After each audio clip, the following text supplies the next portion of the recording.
Shall we look at the Prime Minister's words? Front page of the Mail, front page of the Times as well this morning, Anna. What's the Prime Minister's motivations here? He's saying to the police, time to end the mob rule. That's right. It's punchy language. It's very punchy language. It's obviously on the front page of a lot of papers. Rishi Sunak summoned police chiefs to Downing Street yesterday and he said, look, enough is enough, time to end mob rule. He hinted that they're being too soft on the protests in London going on every fortnight.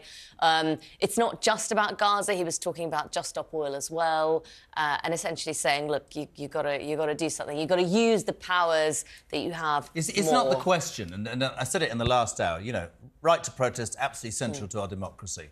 Personally, whilst the police stood with their arms folded and allowing somebody to put from the river to the sea on the side of Big Ben, those people need to be arrested. So my question to both of you is, because that's not peaceful protest, that's hatred. Let's make that point. Is that the police defining it in their own way because they don't want to upset people, or are the laws on the statute book, which is the government's responsibility, not strong enough for people to deal with it? Jay, what would you say?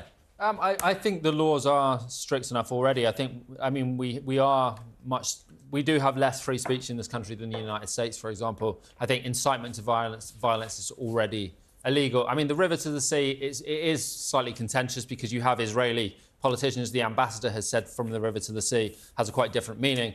I think... But my point on that is people will have different meanings, but we should respect if Jewish people feel that that calls for the annihilation of the Jewish state, it's not for anybody else to say that Jews can't believe that and that will be offensive. I think the Met Police have taken the understanding that it isn't something that's... Well, that's not their decision, is it? You try explaining that to 271,000 Jewish people. Do you know what I'm saying? I mean, Lee Anderson said this week something that's, in my opinion, completely racist and Islamophobic. Should he be arrested for saying that? No, I think absolutely not. You have free speech. He got suspended by his political party. I'm simply saying at that instance, you know, we spoke to a guy, Bill Bowring, yesterday. He was on that march, a peaceful person. He supports Palestine. He has a right to go on that march. He said, I didn't see any troublemakers, but that's, I'm afraid, fundamentally wrong, because we can't be making up what we're seeing. No, and also, frankly, this softly approach does a disservice to those peaceful protesters who are making a very fair point and should have a very, you know, we should absolutely protect that right to protest. The laws are already incredibly tough. They've been strengthened on protest time and again, and there's a big argument saying they're too tough. But the implementation is very odd. I mean, I remember the Met Police on some of these marches taking to their Twitter account saying, it's up for debate what jihad means. You know, some of this stuff has just been absurd. It sort of worried me what you just said, Rosie, as well, and I'm not saying it's wrong, but you said they have decided that it's not offensive. No, I really don't want to misconstrue anything, but they are, obviously they've taken decisions, as you've just said.